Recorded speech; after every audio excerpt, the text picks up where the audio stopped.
소설 들려주는 여자.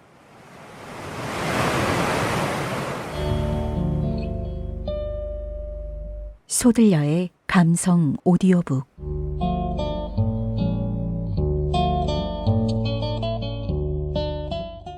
안녕하세요. 소들려입니다. 이효석의 1942년작 풀잎 들려드립니다. 유명한 소설가와 과거 좋지 않은 사연을 가진 음악가가 세상의 소문과 비판을 이겨내고 사랑을 지켜나가는 내용입니다.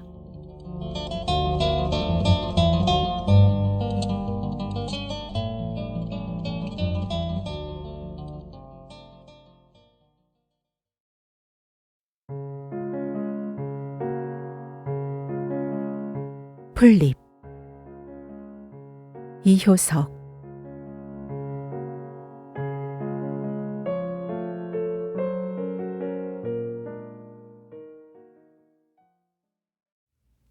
시인 월트 월먼을 가졌음은 인류의 행복이다.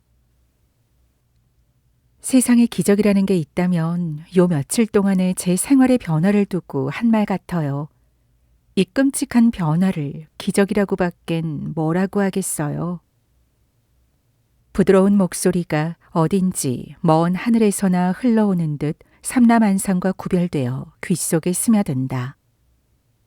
준보는 고개를 돌리나 먹 같은 어둠 속에서는 그의 표정조차 분간할 수 없다.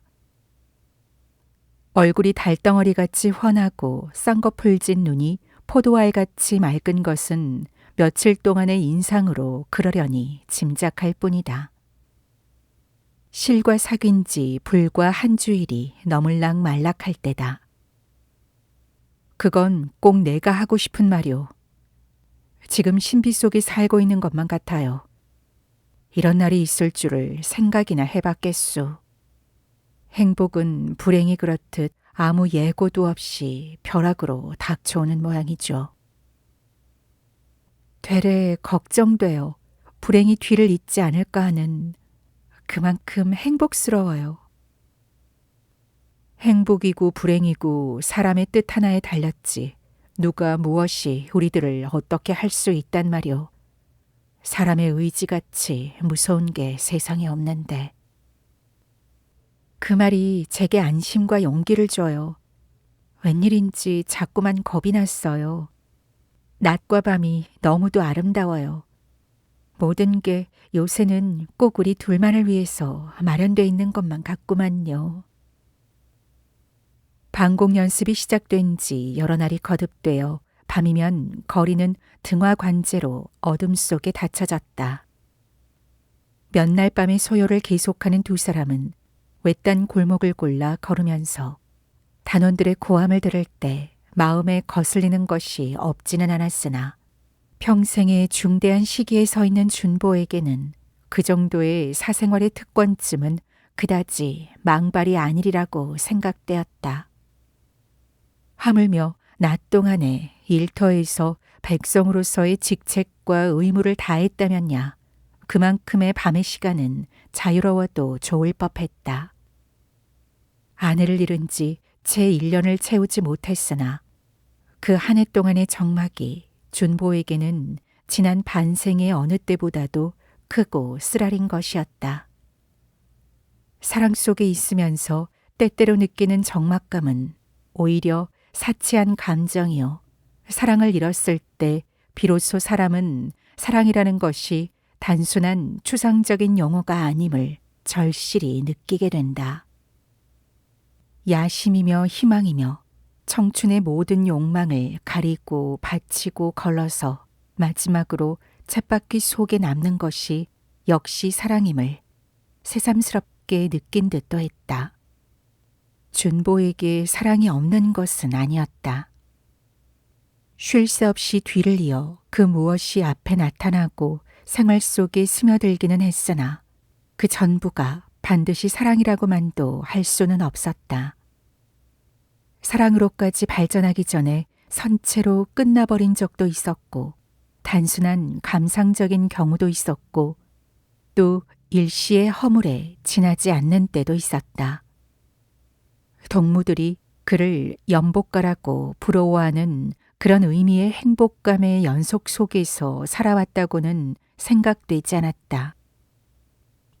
아내를 잃은 후만 해도 지난날의 어느 때보다도 인물들은 가장 많이 나타나서 그 짧은 1년이 다른 때의 10년 맞잡이는 되게 풍성풍성은 했으나 마음속을 파고드는 한 줄기 쇠사슬 같은 쓸쓸한 심사는 어쩌는 수 없었다.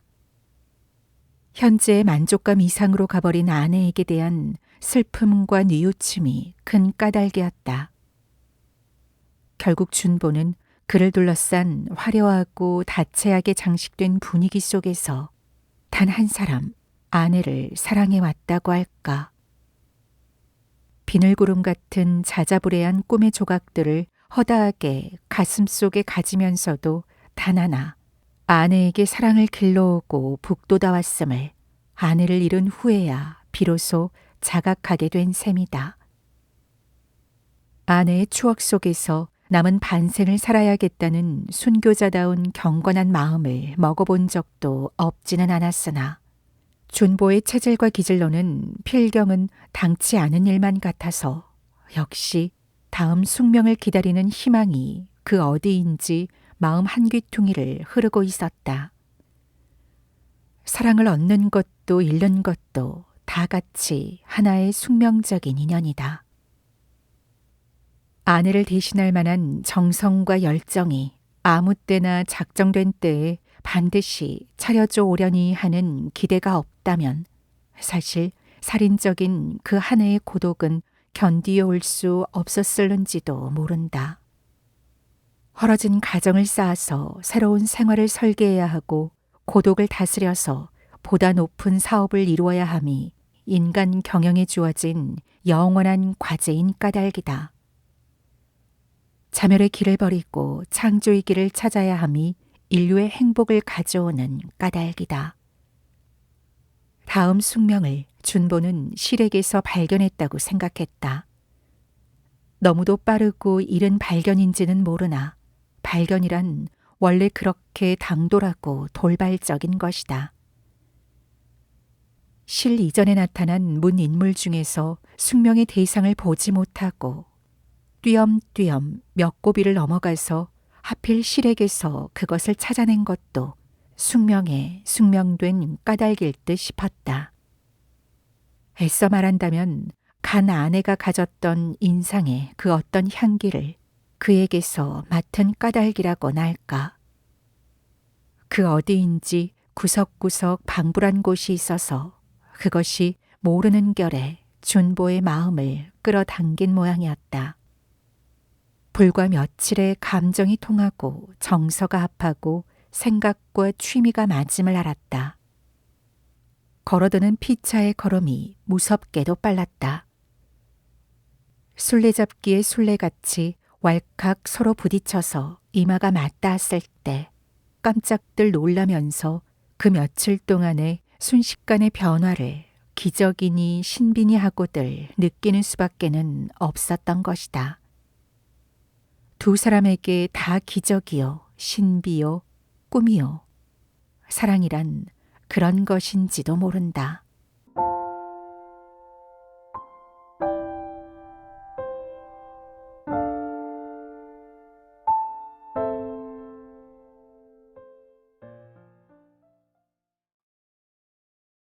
세상에서 꼭 한 사람, 제일 존경할 수 있는 분을 찾자는 것이 오늘까지의 저의 노력이었어요. 복잡하다면 복잡할까? 지난날은 제겐 오늘 이 목표에 이르기까지의 오랜 방랑 생활이었다고도 할 수 있어요. 그 방랑이 오늘 끝났어요. 선생을 만나자 생애가 새로 시작됐어요. 당신같이 날 존경하는 사람도 난 드물게 봤소. 세상 사람들은 흔히 서로 좋다는 말만들을 하는데 그 위에 존경할 수 있다는 것은 사랑에 한층 빛을 더하는 것이라고 생각해요. 공회당 앞 언덕길을 몇 차례나 오르내리며 지척을 분간할 수 없는 어두운 거리를 눈앞에 짐작만 하면서도 두 사람의 마음속은 점점 밝아가고 빛나갔다. 사랑의 길은 의론하지 않아도 재물에 옳게 찾아진다. 그렇게 해서 두 사람이 며칠 동안에 찾아낸 길은 지도에도 오르지 않았을 지금까지 걸어본 적도 없던 여러 갈래의 숨은 길이었다. 좁은 골목을 들어서 주택지대를 올라서니 바로 서기산 뒤턱이었다. 아직 낙엽지지 않은 나무들이 지름길 양편에 늘어서 어두운 속에서 한층 으슥하고 깊은 느낌을 준다. 산 위 주택에서 새어나오는 한 줄기의 창의 등불이 두 사람의 마음을 상징하는 듯 따뜻하고 포근하다. 커다란 한이 있어요. 왜 선생을 더 일찍이 못 만났던가 하는, 제일 처음 만난 어른이 선생이었다면 얼마나 더 행복스러웠겠어요. 지난날의 상처를 생각하면 몸에 소름이 돋구네요. 나무 그늘 아래에 이르자 실은 준보에게서 팔을 뽑고 몸을 떼면서 가늘게 한숨을 쉬는 것이 들렸다. 준보도 대강 말의 뜻을 짐작할 수 있어서 그역 자기의 상처에 손이 닿는 것도 같은 일종의 야릇한 감정이 솟았다. 난 그런 소리 듣기를 좋아하지 않은데 괜히 다 아문 허물을 다시 따짝거릴 필요가 있을까? 좋아하시든 안 하시든 한 번은 모든 것을 다 들어주셔야죠. 무지의 행복을 저도 잘 알아요. 그러나 정작 필요한 건 지식을 거친 이해와 달관이 아닐까요? 과거를 말한다면 피차 일반이지 누군 샘 속에서 솟아나온 등잔가요. 선생님이 그렇게 이해하시는 것과 똑같이야 어디 세상이 봐요. 항상 오해와 악의를 더 많이 준비해 가지고 있는 세상인데요. 무엇이 귀에 들리든 지금의 내 열정을 지울 힘이 없음을 장담해도 좋아요. 난 거저 이 열정만을 가지고 모든 것과 한거에 보려고 해요. 그러나 실은 조심조심 한꺼풀씩 자기의 과거를 벗기기 시작했다. 시련이나 받는 선량한 교도와도 같이 준보는 마음을 다구지게 먹고 굳은 몸을 약간 떨고 있었다. 실은 19살까지의 명예롭지 못한 직업시대의 사정을 말하고 다음 세 사람의 이름을 들면서 각각 세 경우를 이야기했다. 대략 거리의 소문으로 스쳐들은 자료를 좀 더 자세히 고백한 것이었으나 준보는 침착한 태도에도 불구하고 그것을 듣는 동안 커다란 용기가 필요했다. 실업가와 문학 청년과 사회주의자의 세 사람이 다 같이 실의 애정을 요구한 것은 인간으로서의 특권인 것이니 누가 만류할 수 있었으랴만. 다만 슬프다면 준보가 그들보다 뒤져서 실을 알게 된 사실이었을까. 깊은 원시림 속에 아무도 모르게 맺힌 한 송이의 과실을 누가 원하지 않으랴만. 세상은 도대체 복잡하다. 번거로운 것이다. 원시림 속의 과실이 어느 때까지나 눈에 안 뜨이고 몸을 맞힐 리는 없는 것이다. 준보에게 필요한 것은 열정과 용기였다. 용기. 지금까지 그는 사랑에 이것이 필요한 것임을 모르고 지내왔다. 오늘 그것을 알아야 할 날이 온 것이다. 그의 인생은 한 테두리 몫을 더한 셈이다. 생각하면 울고만 싶어요. 왜 하필 인생이 그렇게 시작됐을까요? 실은 짜장 울려는 듯 나무 그늘 속으로 뛰어들더니 나무에 등을 기대고 고요히 섰다. 준보가 가까이 갔을 때 왈칵 몸을 던져오면서 코를 마셨다. 쥐는 손이 몹시 차다. 불쾌하셨으면 용서하셔요. 그러나 실상 지난 그것들은 아무것도 아니었어요. 사랑이 이렇다는 것은 오늘에야 처음 알았어요. 전 아무도 사랑하진 않았어요. 오늘 나서 처음으로 사랑을 알았어요. 이 말을 믿어주세요. 걱정할 게 없어요. 오늘의 당신을 사랑했지 누가 지난 경력을 사랑했나요? 오늘의 그 얼굴과 교양과 취미를 사랑하고 인격을 존중해야 하는 것이지 누가 지난 날을 캐자는 것인가요? 인제 세상이 둘의 새를 알고 펄쩍들 뛰고 와글와글 끓이면 어떻게 하시겠어요? 그땐 제가 싫어지겠죠. 사랑도 세상 눈치 봐가면서 해야 되나? 세상을 좀 멸시하면선 못 살아가나? 난 남의 비위만 맞추면서 사는 사람이 못 되는데. 실은 슬픈 속에서도 얼마간 마음이 놓이고 용기를 회복했는지 준보의 뜻대로 다시 팔을 걸고 길을 더듬어 내렸다. 거리는 여전히 어두우나 공습 해제의 틈을 타서 등불이 군데군데 비치어 약간 환해졌다가는 다시 어두워지곤 했다. 흡사 두 사람의 마음속 같이 한결같지 못한 밤이었다. 내가 지금 사랑하는 게 음악가 이외에 무엇이란 말이오. 동경 가서 공부하는 음악학도를 사랑하는 것이지 지난 이력이 내게 아란곳이란 말이오. 원래 당신이 내 앞에 나타날 때 그런 자격 이외에 무엇으로 나타났게? 여학교가 있고 기숙사가 있고 교회당이 있고 병원이 있는 조용한 둔덕 골목길을 들어섰을 때 준보는 실의 심정을 좀 더 즐겁게 나꾸어 보고 싶었다. 이 알량한 음악가, 괜히 온전한 음악가로 여기셨다가 되려 실망이나 마셔요. 날 처음에 유혹해낼 때 음악의 이름을 빌지 않고 어째소. 토스카를 들으러 오라고 전화가 왔을 때 내가 얼마나 놀란 줄 아오. 준보가 웃는 바람에 실도 따라서 웃게 되어 그 웃음으로 말미암아 응겼던 마음 활짝 풀려지는 것도 같았다. 여학교 기숙사에서인지 문득 피아노 소리가 들려온 것도 그 한때의 호흡을 맞추어주는 셈이 되어서 개어가는 두 사람의 감성의 반주인 양 싶었다. 마음의 거리와 같이 몸의 거리도 밤의 힘을 빌어 가까울 대로 가까웠다.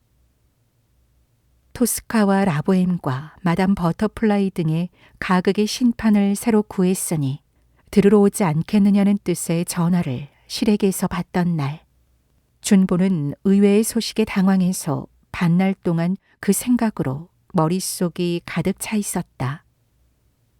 그때까지 실을 만난 것이 서너 번, 그의 부드럽고 밝은 인상을 가슴속에 간직해 두었을 뿐이던 준보에게는 문득 한 줄기의 당돌한 직각이 솟으면서 그것이 마음을 억세게 지배하게 되었다. 전화를 건 건 아무 편이라도 좋은 것이다. 두 사람의 준비된 감정에 불을 지른 것이 실이었다는 것이 조금 잔겁한 준보에게 되려 용기를 주는 결과가 되었던 것이다.